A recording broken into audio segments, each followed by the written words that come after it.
Hi, I'm Steve with Life is Good on Tour. I wanted to share with you a tool I use called OnSong.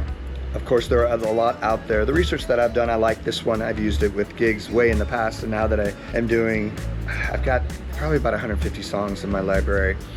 Some with tracks, most of them with tracks, and some without. I play acoustic, of course, and sing. If you look at my channel, you'll see that. But let me go ahead and show you what it looks like on the iPad. This is how I'm using it. I've got 3 different places I'm using OnSong.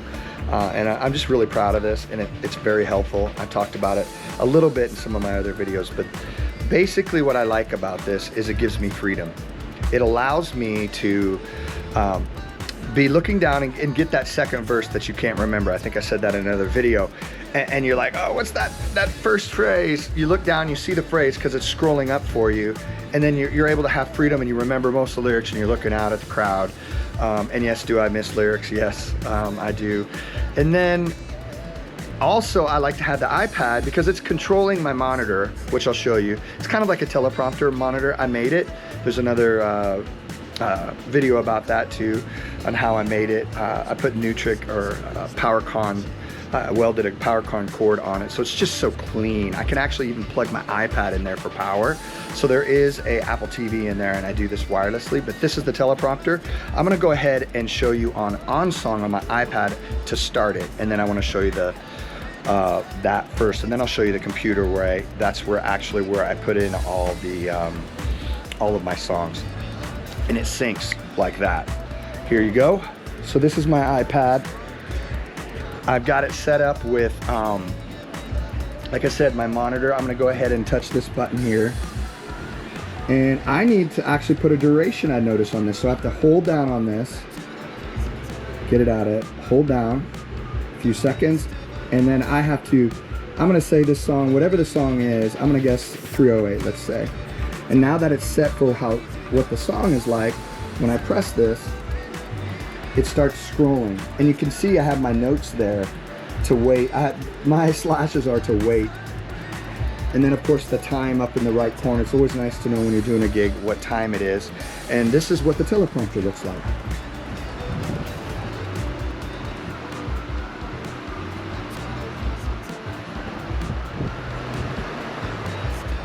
So what I have there is my PowerCon, and then also the USB-C to plug in. And if I want to go directly USB-C on my iPad, I could, but I'm just going wirelessly. It's been working really well. And then I want to show you the computer. This is cool. So I'm going to kind of show you really quickly how I use, what's it called? Guitar something. Ultimate Guitar, is that what it is? Ultimate Guitar, I was right. So I go ahead and I'll pick a song. I'll go here. And do I pay for this? Yeah, I do. You'll have to look, just look, Ultimate Guitar. It's not much. I pay the annual fee. And I'm gonna go from Pro, I go to chords. So here everything is, all the words and everything, and I copy that. I go to OnSong, here's OnSong. So I copy that, right? I go to OnSong, and this, if you see this address, that's called the console. I get that from my iPad. I put in that HTTP 192.168.1.198. Sometimes that changes, so you just have to make sure, what does it say in your iPad? You'll see console in the settings. What is that number at? And then you put that in your address bar, and then you have your whole iPad right here, and you just copy and paste it in. So if I copy, all I have to do is go up here and paste it in. It's done. You're done. And then you make sure you press save. Up in the save button would be up here. This is the metadata.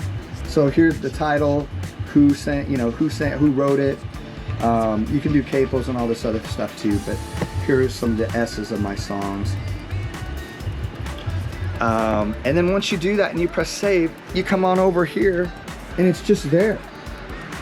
So I can really, very fast, learn a new song, get it on Ultimate Guitar, copy, paste it, and then it's just ready to go. I play, again, tracks. I can do another video on my tracks, but I like to have a few tracks with live.